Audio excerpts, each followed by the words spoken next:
There's a lot. The first one being that it is an ophthalmological issue, that it's something to do with the structure of the eye. It's not, or structure of both eyes, excuse me. It's something obviously that its genesis is in the brain. I understand how it can be very confusing for people to hear, hey, I don't see like you do. My vision is different. And for them to say, oh, well, the issue is in your eyes. That makes a lot of sense to me. But for the same reason that people who have epilepsy can be affected by flashing lights, and that's more of a brain issue, it's very similar with visual snow in that it originates in the brain. So a lot of us get misdiagnosed with things that we have no business being diagnosed with. We don't have glaucoma. We don't have cataracts. We don't have macular degeneration. We have an issue in our brain. So in the meantime, we're kind of subjected to all these eye tests and constantly of contrast in our eyes and all these things, which just over time isn't good anyway. The biggest misconception about visual snow is the assumption that it doesn't exist at all, and that these individuals are experiencing something which is essentially a psychological condition, given that their clinical evaluations are normal in every respect. And so quite often individuals with visual snow are dismissed, the condition dismissed as psychogenic in origin. Visual snow is still widely considered to be a psychological disorder by many people who should know better. And I was recently at the North American Neuro-Ophthalmology Society meeting and talking to colleagues who are sophisticated practitioners and used to seeing this sort of thing, mostly ophthalmologists, I might add.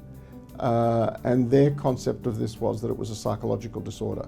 And they were a little surprised that there was a literature out there that seems to conclusively define it as an organic disorder that affects a lot of people. The question concerns what do people report in their visual snow experience, and they usually lump several things together: floaters in the visual field, what's called the blue sky phenomenon. These are really nothing to do with visual snow, so I've been trying to separate them into different categories and make people aware that visual snow is a particular function or particular disease itself, and these other things are separate diseases. Sometimes they're not even diseases, they're the natural phenomena of the eye. The blue sky phenomenon is where you look at the blue sky and you see little worms sort of moving around in your field of vision. Well, that's blood vessels in your eye doing what the blood vessels are supposed to do. But people get attracted to it and told that that's a signal of visual snow, just in the literature. And it's really not. It's a separate disease altogether. I mean, people think, people have been called by, there's something else going on. There's some psychiatric issues going on. There's mental illness. There are hallucinations. There's nothing. People are overreacting. So I think a lot of physicians have not taken these patients seriously. But the patients believe in themselves often. And they say, listen, I have something going on. And I think that's what happens initially. And also because we as physicians, as healthcare providers don't know about this condition, we sort of dismiss it, or we refer and refer and refer. So we'll refer them to a neurologist, a neurosurgeon, an optometrist. And so these patients, unfortunately, will see 4 or 5 doctors before they're diagnosed. I think there are 2 big misconceptions about visual snow.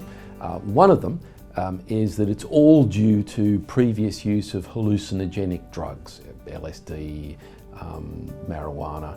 That's not true. All of the research that we've done has been on patients who haven't had exposure to those sort of medicines, not because they have any judgment about it, but to deliberately dispel that myth. That is not true.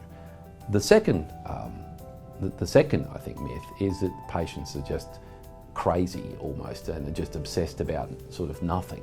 I think that's a myth which will be dispelled as we provide an understanding of the physiology of what's going on.